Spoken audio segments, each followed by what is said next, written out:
The low hum of the dishwasher was the only thing louder than my own pulse. I wish I could say the look in Mr. Harrison's eyes was confusion or pity, but it was just recognition. A deep, unsettling knowing.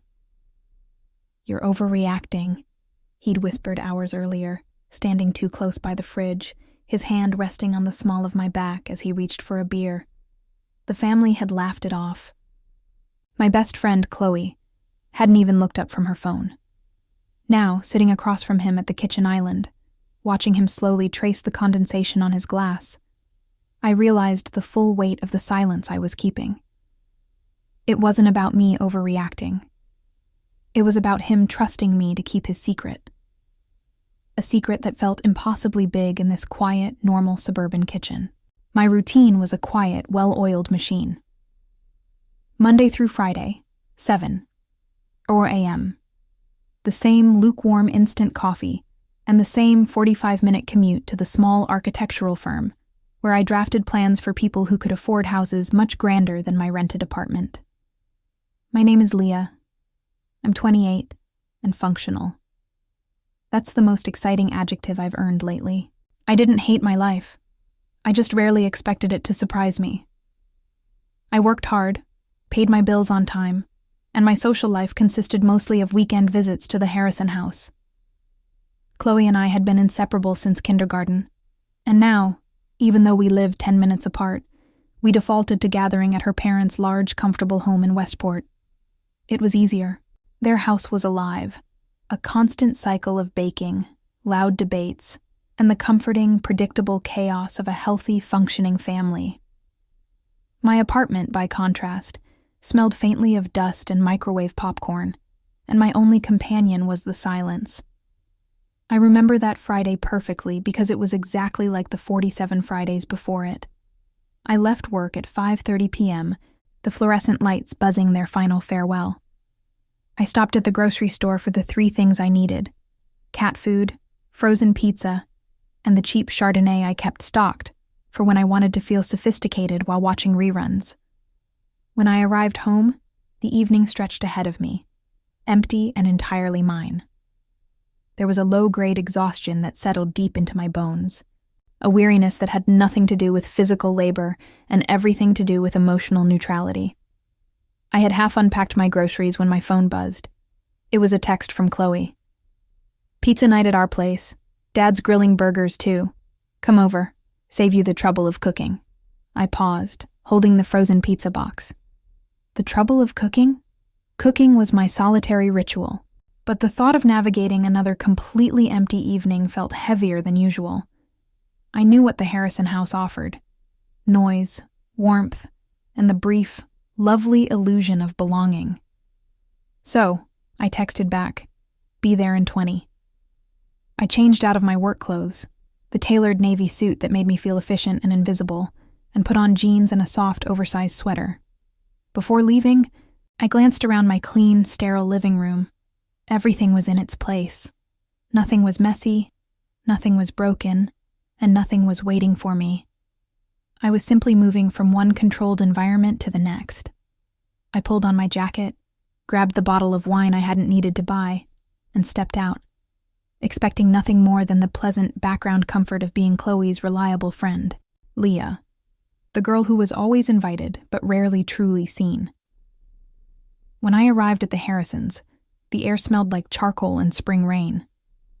Their house was grand, but in a lived-in way. Shingles slightly peeling, a basketball hoop hanging crookedly over the garage. The door was unlocked, as always. I walked straight into the kitchen, the heart of the home. Mrs. Harrison, Clara, was wrestling with a salad spinner, her face flushed with the effort. "Leah, you're an angel. Grab the wine and set the table, sweetie," Clara said without looking up, her tone a perfect blend of command and affection. "Already on it," I replied, moving automatically to the wine rack. I found a spot for the bottle I'd brought, unnecessary as they always had plenty. This was my role here. The helpful, quiet extension of the family. I could navigate their kitchen better than my own. Chloe was lounging on the sofa in the living room, scrolling through TikTok, occasionally giggling. Her older brother Daniel was shouting something about football scores from the patio where he and Mr. Harrison, Elias, were manning the grill. "Hey," Chloe murmured, barely registering my presence. "Need help with anything?" "No, I got it," I assured her, though I knew the offer was purely rhetorical. She was comfortable, and I was useful. It was the dynamic we had settled into years ago. I started pulling out plates, silverware, and the heavy crystal water glasses. I wasn't excited about being there, but the familiar rhythm of the preparations was soothing. It was a borrowed predictability. It was just a Friday night, a mundane gathering of people who had known each other forever, the kind of night where absolutely nothing was supposed to happen. Then came the accidental part. Clara paused, wiping her hands on a dish towel. "Elias needs the good seasoning, the one I keep in the garage fridge.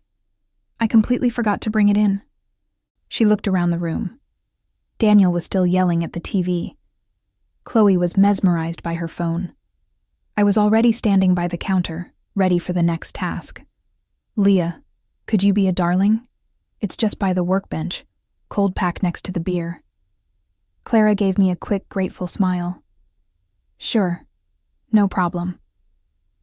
It was just a trip to the garage, a minor errand. I grabbed the keys hanging by the back door.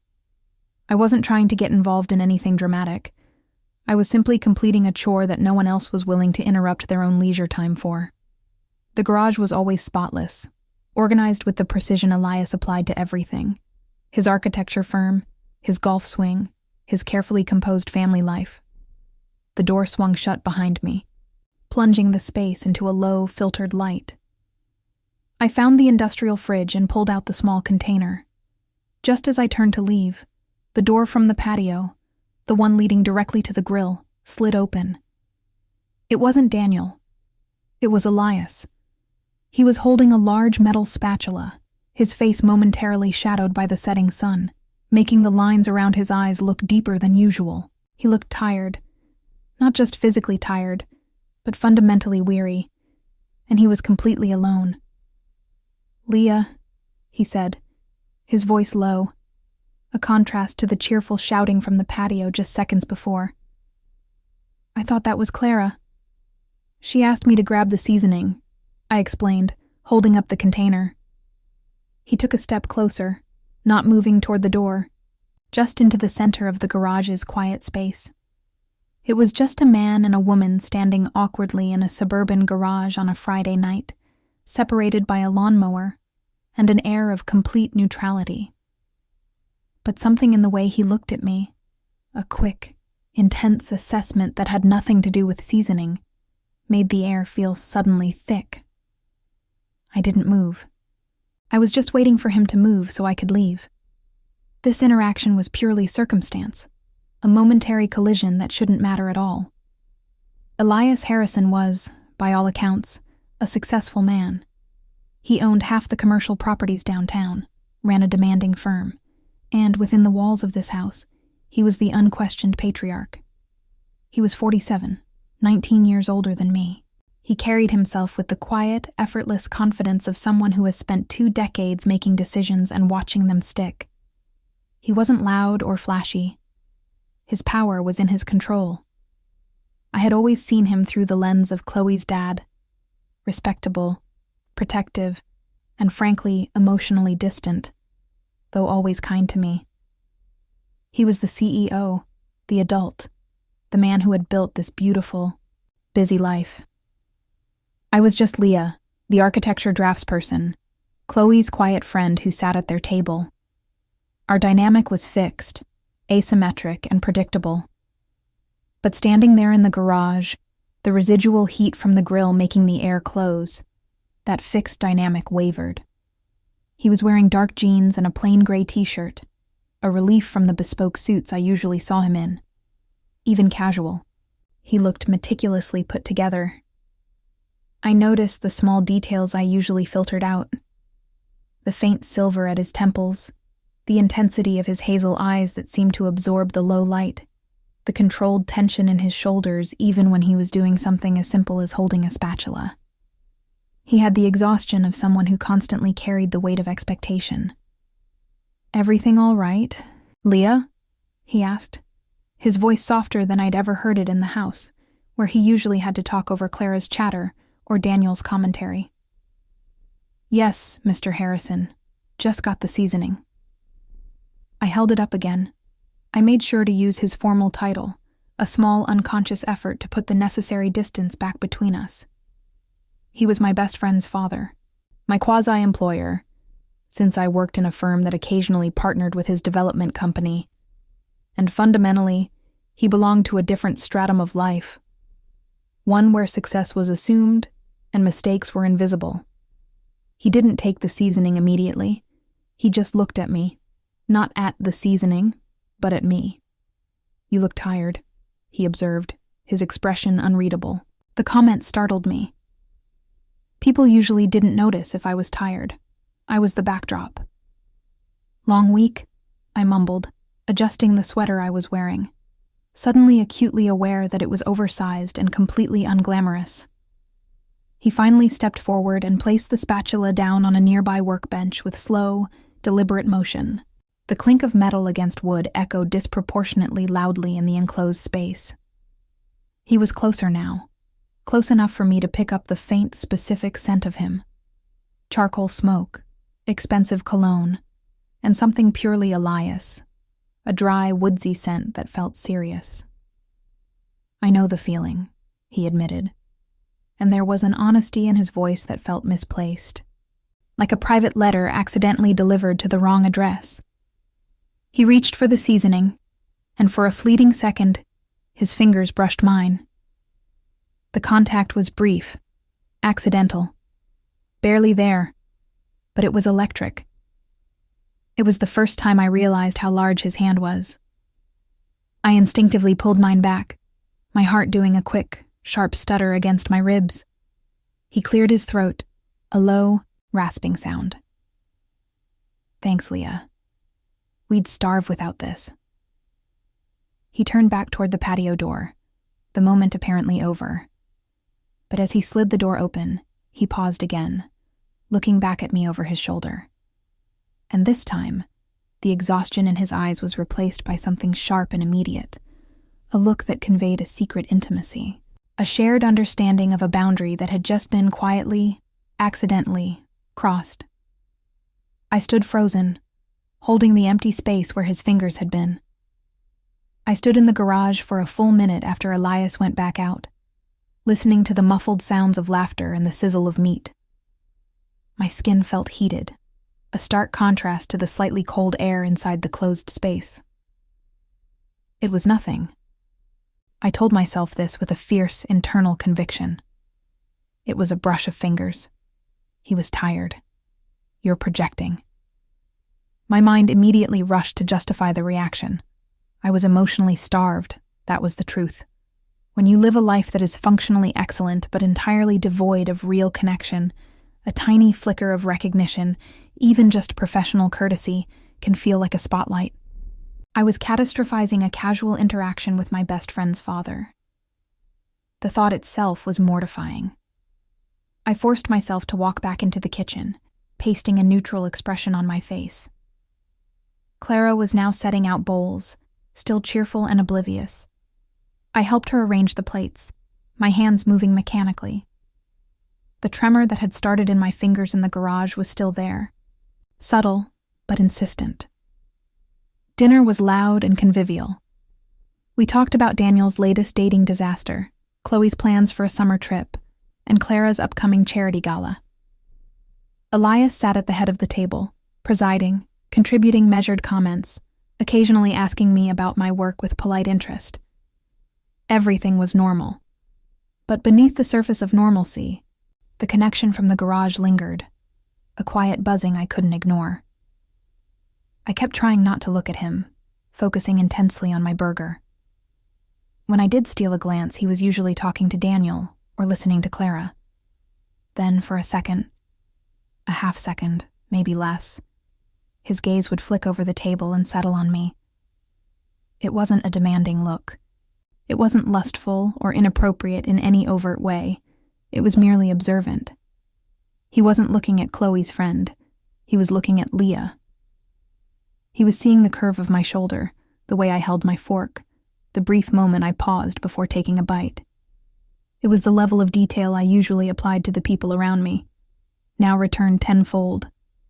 The most unnerving part was the silence. When he asked me a question about the structural integrity of an old building I was working on, I answered professionally, detailing the challenges. Clara and Chloe quickly glazed over, returning to their own conversation. Elias waited until I was finished, then simply nodded, his eyes holding mine a beat longer than necessary. "Interesting," he murmured. And that was it.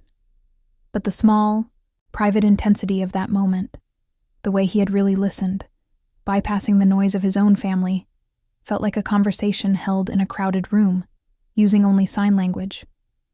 Later, after dinner, as I was loading plates into the dishwasher, he walked into the kitchen to grab another glass of water. He paused right beside me, close enough that I could smell the familiar woodsy scent again. "You're a good listener, Leah," he commented, leaning against the counter, casual but close. My heart hammered. "Thank you, Mr. Harrison." I kept my eyes fixed on the soapy water. "Do not look up. Do not encourage this." "Elias," he corrected, his voice quiet. "We've known each other 10 years. It's Elias." I finally looked up, surprised by the firmness of the correction. He wasn't smiling. His face was serious, almost challenging. It was a tiny boundary he was pushing, one that redefined the simple geometry of our relationship. It was such a small thing, a name, but it felt seismic. It felt like an acknowledgement that the walls between us were thinner than I had pretended they were. I felt a wave of dizzying confusion. Am I making this up? Is this just a tired man being friendly? Or is he testing the limits of my silence? I forced myself to meet his eyes. "Elias," I repeated, the name feeling foreign and heavy on my tongue. The tension in the kitchen was now suffocating. Clara and Daniel were in the den watching a movie. We were alone, framed by the domestic hum of the refrigerator. He took a slow sip of water, his gaze never leaving mine. "I know how it feels to be functional," he said, and the word hit me with the force of an accusation. I frowned, confused. "Excuse me?" He set the glass down. "Your life, the way you organize things, the way you draft your plans, everything neat, everything controlled. You are always doing the right thing, Leah. You are always where you're supposed to be." He paused, a humorless curve to his lips. "It's exhausting, isn't it? Being the reliable one." The sheer accuracy of the assessment stole my breath. This man, the embodiment of control and success, saw the frantic effort behind my quiet competence. He wasn't seeing Chloe's friend. He was seeing a mirror image of his own disciplined facade. "I just like things organized," I lied weakly, my defense mechanism kicking in immediately. He shook his head slowly. "No, you keep things organized because if you stop, you're afraid everything will fall apart. Not just the house, but the expectation." He leaned in just slightly, his voice dropping to a near whisper. "This whole setup," he gestured vaguely toward the brightly lit, expensive kitchen. "It looks perfect, doesn't it?" I nodded automatically. It always looked perfect. "Perfection is the heaviest burden," he confessed. It wasn't a philosophical statement. It was a deeply personal one. The exhaustion I had sensed in the garage returned, magnified. "Sometimes I feel like I'm maintaining a beautiful house that no one actually lives in. Everyone here sees the CEO, the husband, the father. They see the success. They don't see the man who wakes up at 3 a.m., wondering if any of this is real." His vulnerability was stunning. It felt dangerous, a priceless antique left unsecured in the middle of a busy room. For 10 years I had viewed him as the unshakable foundation of this family, and in one quiet moment, he had exposed the hairline fracture running through it. He was not in control of this conversation. He was simply letting go of a secret too heavy to hold alone. The power dynamic shifted profoundly. Socially, he was still Elias Harrison, the unreachable figure of authority. Emotionally, he was suddenly raw, isolated, and entirely dependent on my discretion. I stopped trying to scrub the pot I was holding. "You look like you carry things the same way," he finished, his eyes searching mine. Quietly, so no one notices how heavy they are. I felt a sharp sting of tears behind my eyes, not of sadness, but of overwhelming recognition. No one had ever articulated my quiet isolation so precisely. The truth was, I had spent my entire adult life trying to be invisible so I wouldn't be rejected.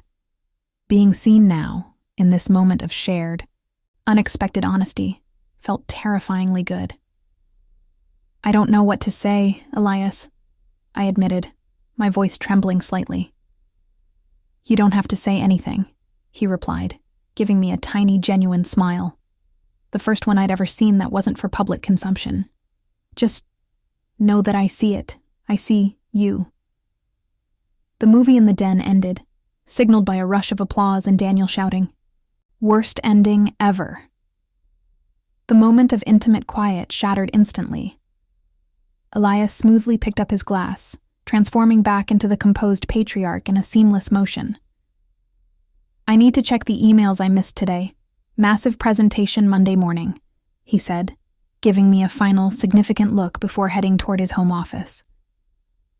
I was left in the suddenly bright kitchen, staring at the clean counter. The dishes weren't done, but I couldn't bring myself to move. I felt like I had just survived a sudden, silent storm. A few minutes later, Chloe and Clara migrated back to the kitchen, talking about the weather forecast. I volunteered to start loading the dishwasher again, needing the simple physical task to ground myself. Dad's probably locked himself away for hours now. Chloe sighed, grabbing a handful of chips. "Don't bother him. He's in the zone." I nodded, my mouth dry. I wasn't going to bother him.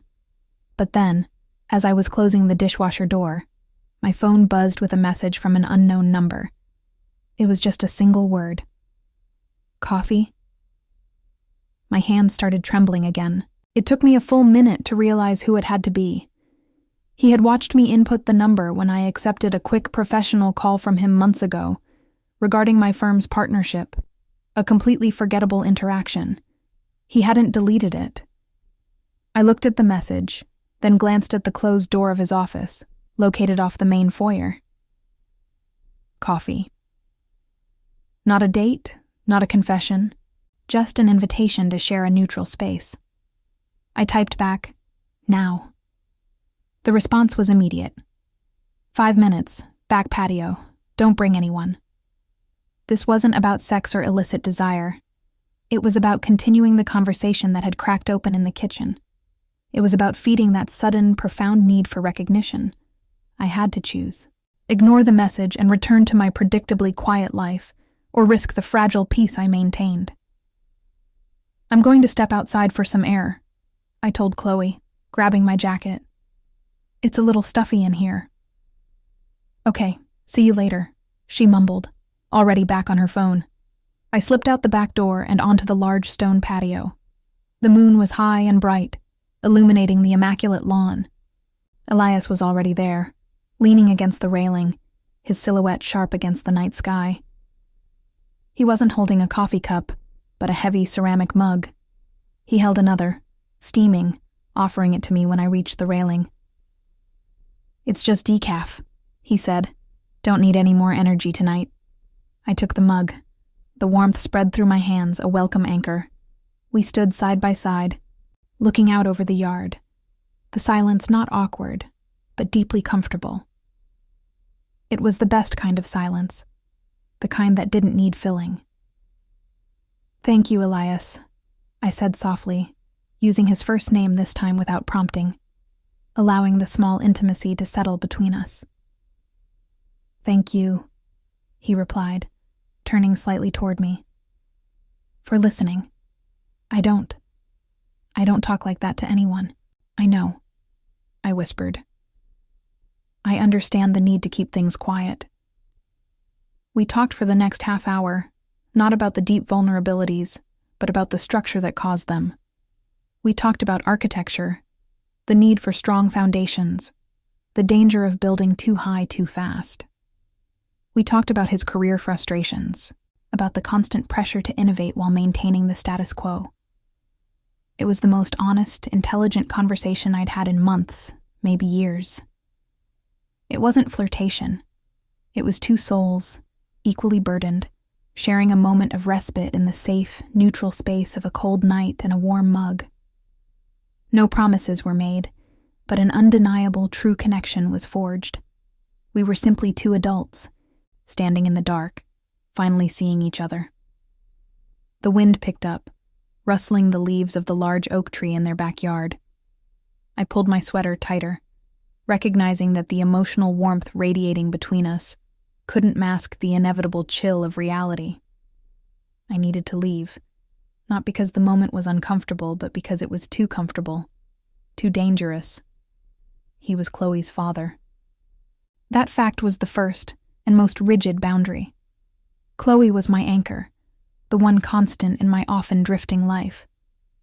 Losing her, losing the only place I felt semi-attached, was a catastrophic risk. If anything, even the hint of this shared, quiet honesty were to emerge, the repercussions would be immediate and brutal. I would be judged, ostracized, and the Harrison house, my temporary sanctuary, would be closed to me forever. I took a deep breath, the cold air stinging my lungs. "I should go inside," I said, my voice carefully neutral. "Clara might need help clearing up the last of the food." Elias turned fully toward me, sensing the abrupt closure. His expression softened with understanding, not disappointment. He knew exactly what I was doing. "Running away?" he asked, not critically, but with a measure of sad familiarity. "I'm establishing boundaries," I corrected him gently. This is too much, Elias. It can't happen." "What can't happen, Leah?" "A conversation between two people who understand the weight of responsibility." He moved a step closer, reducing the distance we had maintained. "I'm not asking for anything. I'm not making demands. I simply saw you, and you saw me." The truth of his statement made the conflict even sharper. He hadn't tried to coerce me or make a move. The danger was entirely internal, generated by the intensity of the connection itself. It was the feeling, not the action, that was taboo. "You're Chloe's father," I reiterated, my hands clutching the warm mug like a lifeline. "You have a family. I work tangentially with your company. There are too many ties, too many potential consequences." My voice trembled, revealing the fear I was desperately trying to contain. "I can't risk losing the little bit of stability I have." He nodded slowly, acknowledging the validity of every point. "You assume I haven't calculated the risks myself, Leah." "You have more to lose," I pointed out, staring into the dark coffee. "Maybe," he conceded. "Or maybe what I have is already an illusion, and the risk of keeping the illusion is greater than the risk of pursuing what's real." His words struck a deep chord of terror and longing. Was this shared understanding, this sudden visibility, worth the complete destruction of my normal life?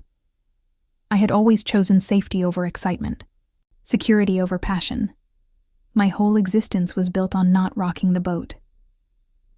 "I need to go back inside, Elias," I said, putting the mug down on the railing with a quiet clink. "Please. We can't talk about this anymore. It was an accident. We have to treat it like one." I prepared to retreat, to erase the last hour, to revert to the polite, invisible friend. I took one step toward the back door, ready to sever the cord of intimacy he had just offered. But his voice, low and resonant, stopped me completely. "Leah," he said, and the sound of my name, stripped of the title, Mr. Harrison, felt like a physical touch. "Wait," I stopped with my hand hovering over the cold handle of the patio door. Every instinct screamed at me to open it, to run back into the safety of noise and other people's problems. But I froze, trapped by the intensity of his presence behind me. I couldn't turn around. I could only wait for the final, definitive word that would either save my normalcy or demolish it. "You called this an accident," Elias continued, his voice steady, but carrying the immense weight of truth. "And maybe the timing was, but I need you to know something, Leah. Something that hasn't been accidental." I closed my eyes, bracing myself. I expected an apology, a retraction, a firm statement that he was just having a bad night. He took a slow step forward, now standing directly behind me, close enough that I could feel the faint warmth radiating from his body. He wasn't touching me, but the proximity was overwhelming. "I see the way you move in this house," he murmured. "Quietly, efficiently, always making sure everyone else is taken care of. I've watched you for years, Leah. I've watched you sit at our dinner table, listening, never demanding attention, just existing perfectly in the periphery." My breath hitched.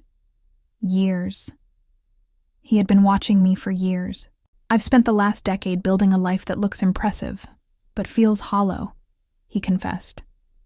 "I have people who love me, who depend on me, but no one who actually sees me. No one who notices the quiet exhaustion, the small cracks in the foundation."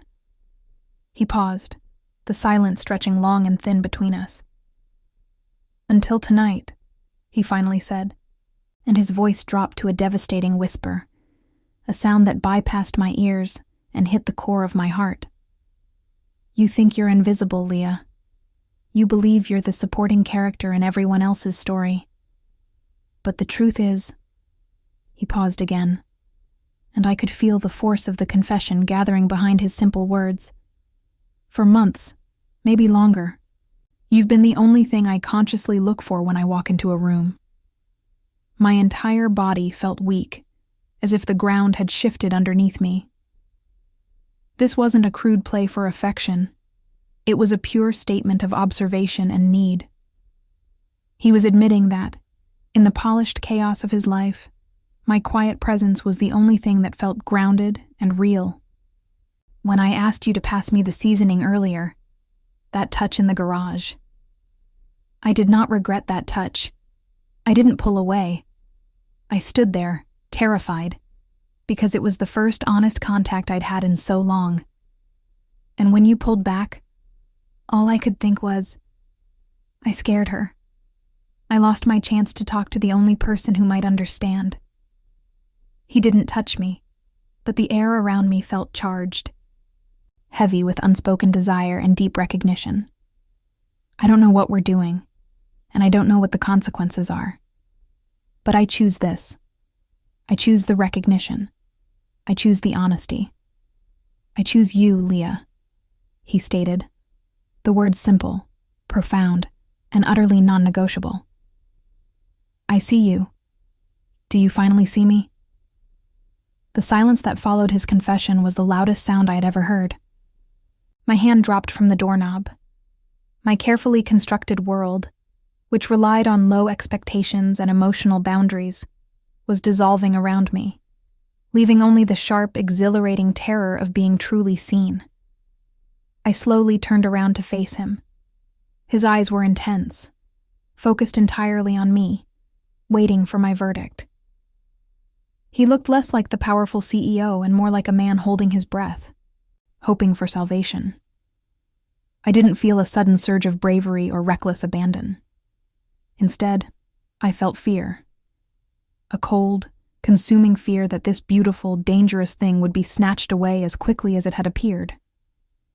The consequences were still terrifying, possibly ruinous.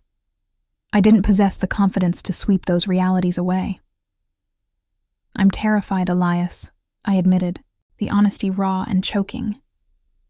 My voice was barely above a whisper. "I am absolutely terrified of this, of what it means, of what we could lose, of how wrong this is supposed to be." His face remained impassive, listening without interruption. For 10 years, I continued, finding my voice gaining a shaky strength. I have worked very hard to be the girl who doesn't cause trouble, who doesn't demand anything, who just fits into the narrative. You're asking me to break that whole structure down, not for a casual fling, but for a truth I didn't even know existed 5 hours ago. I paused, pressing my palms against my jeans. When you said, "You're overreacting," earlier today by the fridge, I almost convinced myself it was true, that I was projecting my own loneliness onto a tired man. I knew the weight of what I was doing, he confessed softly. I said it because I was afraid of the consequences too. I was trying to make the moment small and manageable, but it wasn't. It never was. I looked at him, really looked at the vulnerability etched around his eyes. He wasn't running from the fear. He was simply choosing to walk through it. "I don't know how to do this," I whispered, shaking my head. "I don't know how to keep it quiet, or how to manage the risk. I am not equipped for this kind of secret." "Then don't try to manage it all at once," he instructed, his tone suddenly firm, a familiar hint of the CEO returning, but now focused entirely on me. "Just accept the first step. Accept the recognition. Don't lie to yourself anymore about what just happened here." I inhaled sharply, the air filling with the scent of pine and impending disaster. I could walk away and maintain my neat, predictable life, or I could embrace the frightening possibility of being seen by him. "I see you, Elias," I confessed, the words a silent surrender. "And I don't know what happens next. But I am not going to pretend I didn't hear what you said. I can't deny that feeling." I took a final, irreversible step toward him. I wasn't brave. I wasn't dominant. I was just utterly honest. I chose the feeling over the safety. My choice wasn't a promise of forever. It was simply the decision to stop running from the single true thing that had pierced my armor. I didn't take another step forward to close the distance. My confession, "I see you," had done that work for me. Elias reached out, not to pull me closer, but to gently cup my cheek with his warm palm. His thumb brushed just under my eye, a small, intimate touch that seemed to confirm the weight of the moment without demanding anything further. "That's all I needed to hear, Leah," he murmured. "The truth." He didn't move to kiss me or embrace me.